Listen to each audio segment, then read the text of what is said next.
Naglalagay ng kolorete sa aking mukha para di nila malaman ang tunay na naganap na ikaw at ako ay hindi na.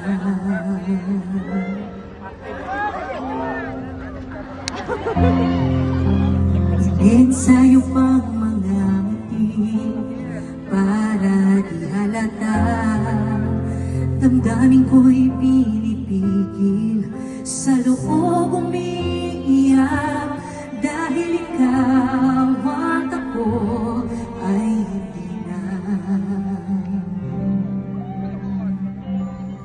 At ang hirap magpapanggap pa ba ako na ako ay masaya, kahit ang totoo ay talagang wala ka na.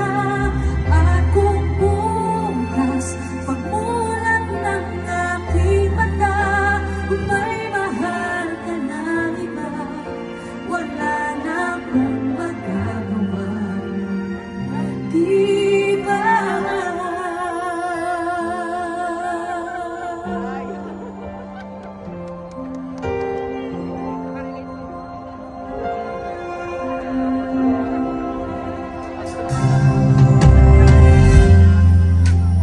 Paano ko sasabihin sa mga kaibigan ko kung ako rin ang sisisihin